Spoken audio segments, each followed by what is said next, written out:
pinagmamalaki nila, puro second printing lang. Dahil lahat ng mga dokumento ng tiran, sa akin, nakading na lahat yan. Yun yan.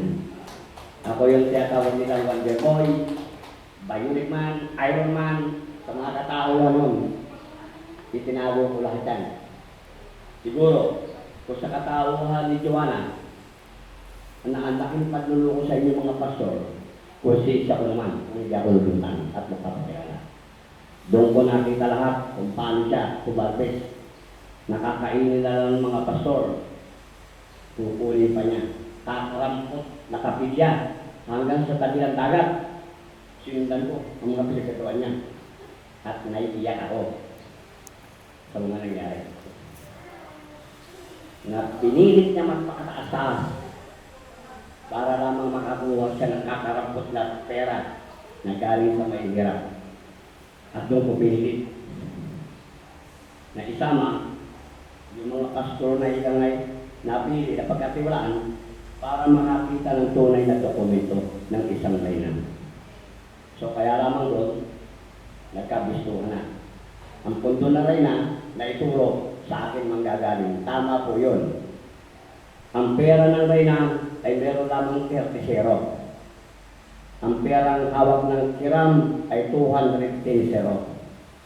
Sa ngayon po, naka-individual arrangement na yan from Central Bank to World Bank.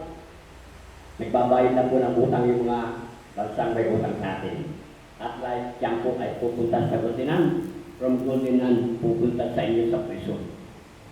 Bakit po natikit ang preso dito?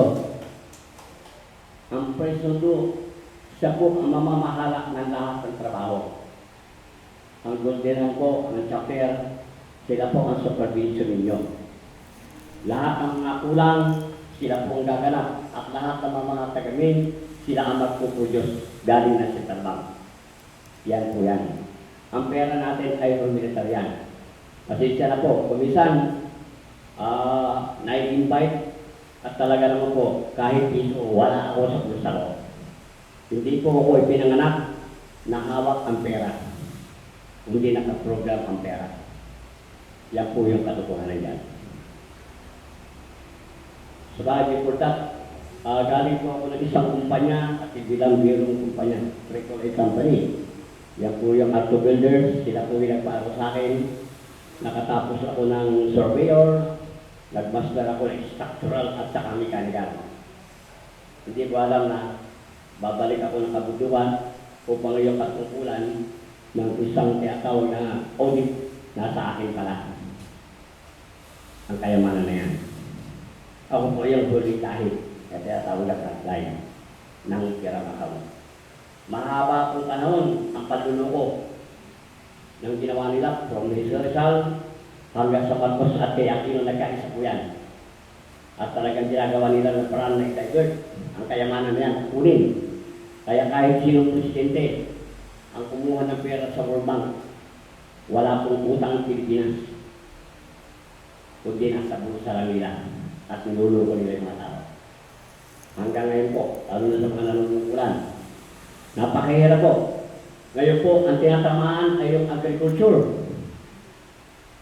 At talaga naman po sa ating programa, ang kauna-unahan natin to save the farmer. Kung focus po tayo sa kooperatiba, lahat pong probinsya dito sa Norte, pupunduhan natin. Tayo ang mamamahala niyan.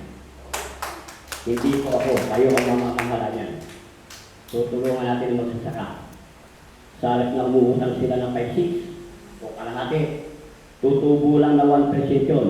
At yung 1% na yun, yun ang magiging sweldo, papasweldo ninyo sa inyong mga empleyado. Wala na pong mauuwi.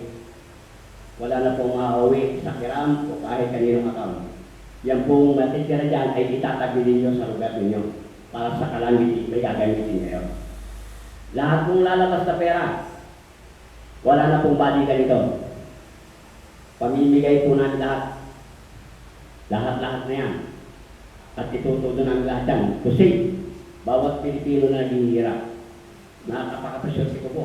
Dahil kayo ang napili ng mga pastor.